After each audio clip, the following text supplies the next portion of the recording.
So let us see what we have here for you guys today. If you want personal reading mga babes, no, mag-message lang sa nakikita ninyo sa ating upper right corner ng ating screen. Okay, and of course, reminders muna na wala tayo rito no, na pilitan.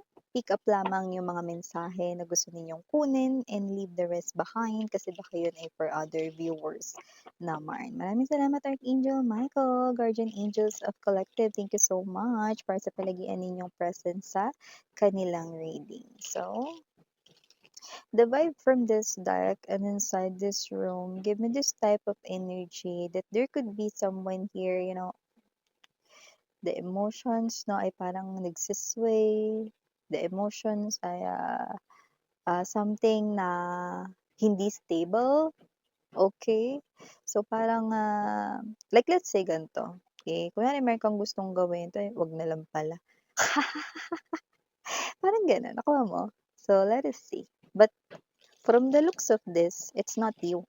It's more likely the person connecting to you very intensely, very tightly. So let's get the other informations and details related to this. Okay?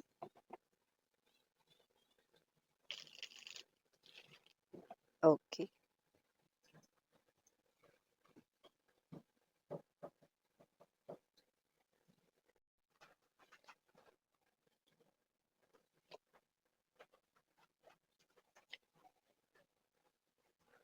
Mm-hmm.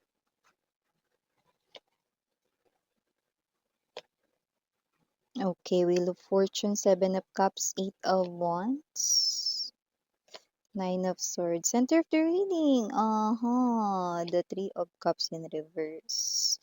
Page of Cups now.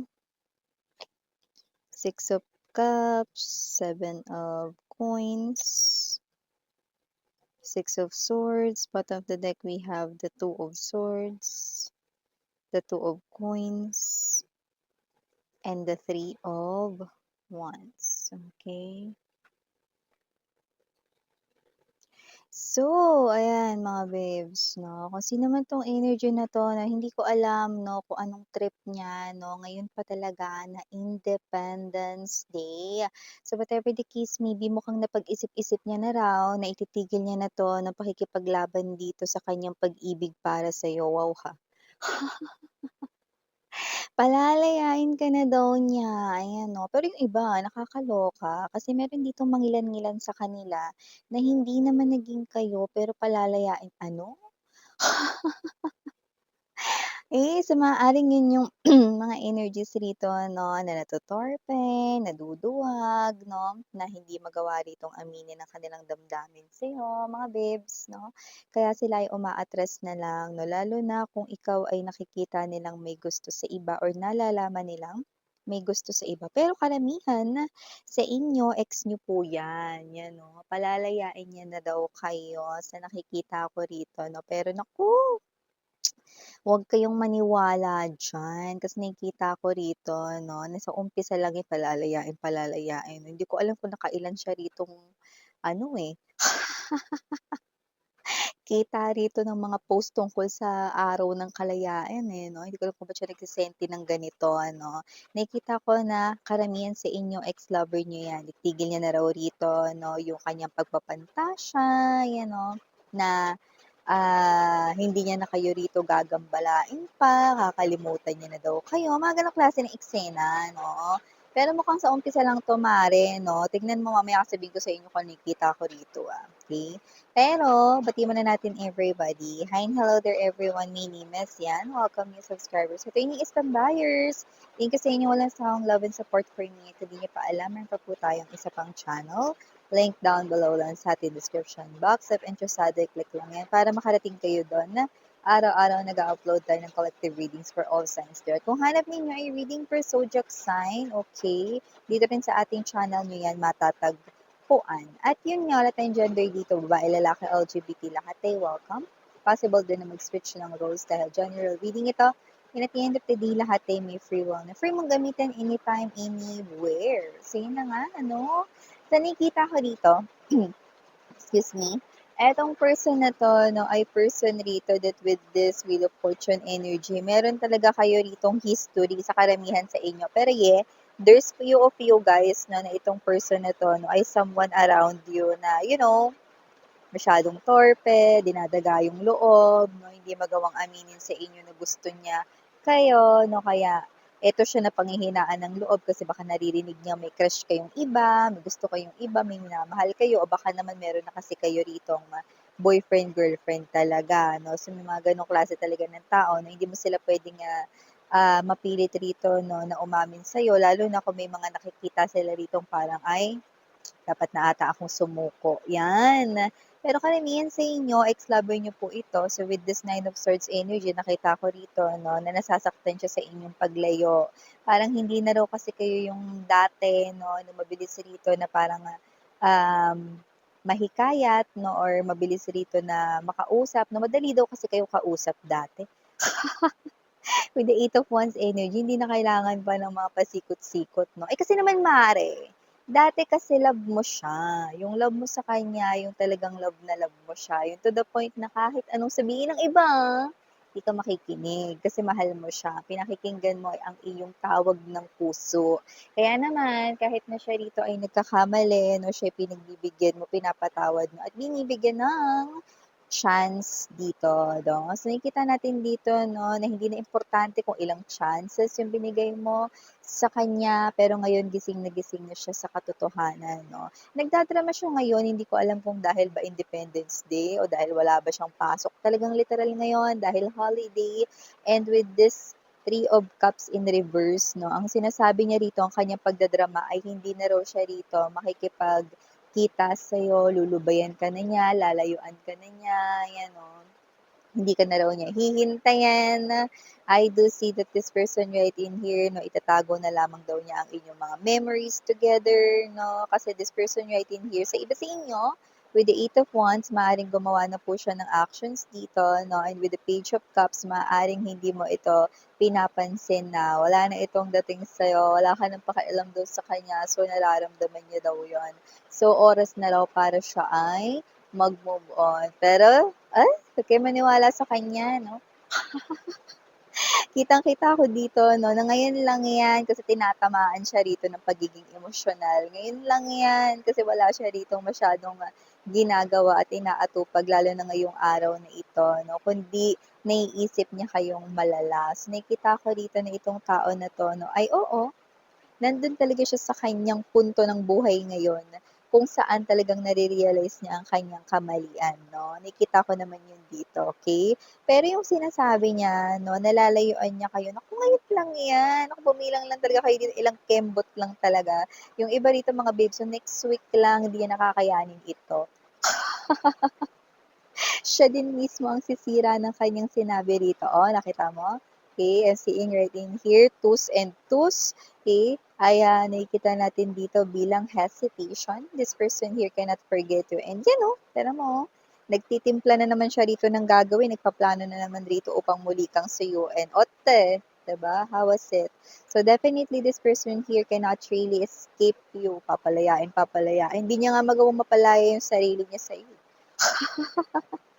Nakagapos ang kanyang puso sa'yo, mare, 'no? Kahit na whether nakalimutan mo na siya ngayon, kahit na hindi mo na siya kailangan ngayon, kahit na wala kang pakialam at nagpapakita ng kahit na ano ritong zero emotions sa kanya, this person here still in love with you. Okay, so applicable din ba yun, Miss Yan, kung hindi naman naging kami niyan pero nilalayuan niya ako? Hindi naman nagkaroon sa'min ng something or what? Oo, applicable din ito 'no. Ngayon lang niya sinasabi yan na ano, 'di ka na niya rito magugustuhan 'no. How can you stop liking someone? Okay, eh, lalo na kung ex mo ito, how can you stop, loving someone lalo na kung mahal na mahal ka niya, 'di ba? Kahit na yung puso mo parang gusto mo na talagang ilabas, 'di ba? Wasakin yung dibdib mo. I-dissect yan na parang frog, ano. Naranasan niyo yun? Kami naranasan namin yun sa laboratory, sa science subject namin dati.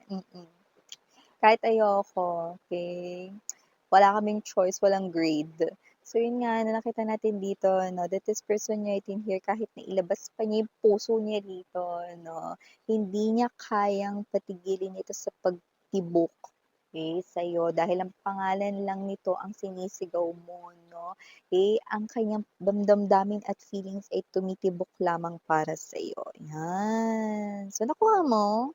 Etong tao na 'to ngayon lang siya ganyan kasi hindi ko alam kung eto ba alam mo yung mga sintomas na 'pag wala kang ginagawa, yung tamang upo ka lang, sandal ka lang 'no, tapos 'di ba lalo na pagka rest day 'no, gusto mong humiga lang 'no, ta's naiisip mo yung mga bagay-bagay 'no. So hindi lang ito dala sa gano'n, okey? Talagang nami-miss kayo nitong tao na 'to 'no, na tapat lang na wala siyang ginagawa ngayong araw na 'to. So you're saying, Miss Yan, this is the present energy of that person. Yes, this is the real time energies of this person here now.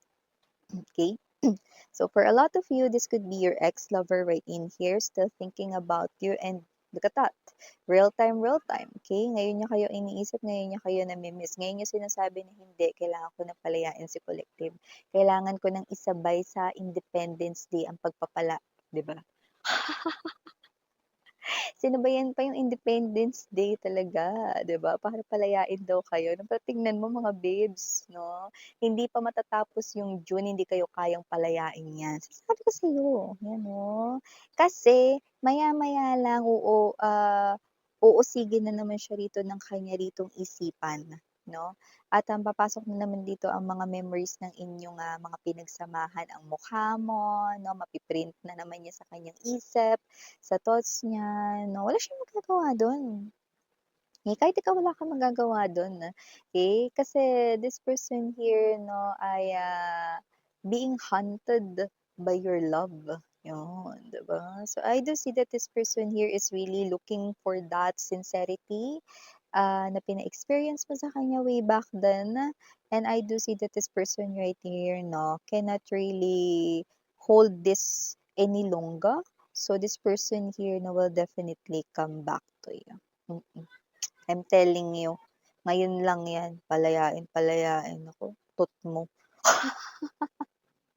Ako pa rito yung ginanyan-ganyan niya, kita naman dito agad na nabibitiw din siya, 'yan oh. Hindi niya rito kaya 'no, bibitiw rin siya rito sa sinasabi niyang ganyan na ano, papalayain niya kayo, hindi hindi niya na kayo rito gagambalain, titigilin niya na kayo, titigil niya na yung nararamdaman niya sa inyo. Naku, mare sinasabi ko sa'yo, 'tong tao na 'to na hindi niya alam kung gaano kalupit or gaano ka-strong yung puso niya, nararamdaman niya sa inyo kaysa sa sarili niyang pisikal na katawan, okey? Kasi kahit yung isip niya rito at puso niya nagkakasundo, ang isip niya iniisip ka, ang puso niya minamahal ka, okey? So, kahit gumawa siya rito ng desisyon na ayoko na, hindi ko na mamahalin si Collective, titigil ko na 'tong kahibangan na ito, 'no, mga ganyang bagay, 'no? See, talo at matatalo siya dito. Ay. Pero hayaan lang natin siya magsenti ngayon. Mukhang ayan ang kanyang pahinga sa araw na ito. Pero gano'n pa man 'no, ang taong ito na nakita ko naman yung struggle is real, na nakita ko rin naman talaga rito ano, na legit ito. So nakita ko na imbes na makapagpahinga siya today 'no, at, siya ay makapag-relax man lang, nakikita ko na ire-reject niya rito yung mga aya ng mga friends or barkada 'no, to go out.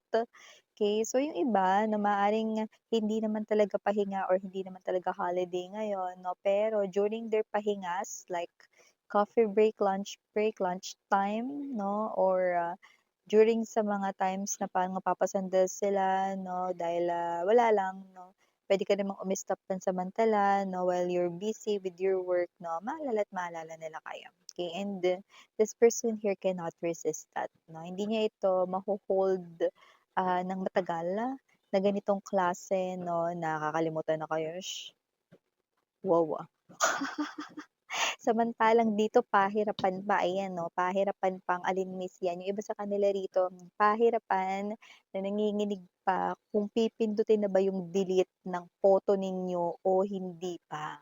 'Yan na nga lang yung nag-iisang photo ninyo, 'di ba? Ngayon, diyan pa lang nahihirapan na siyang burahin 'yan, so paano siya rito makaka-move on sa'yo? Sige nga, sabihin mo sa'kin 'yun mare, 'di ba?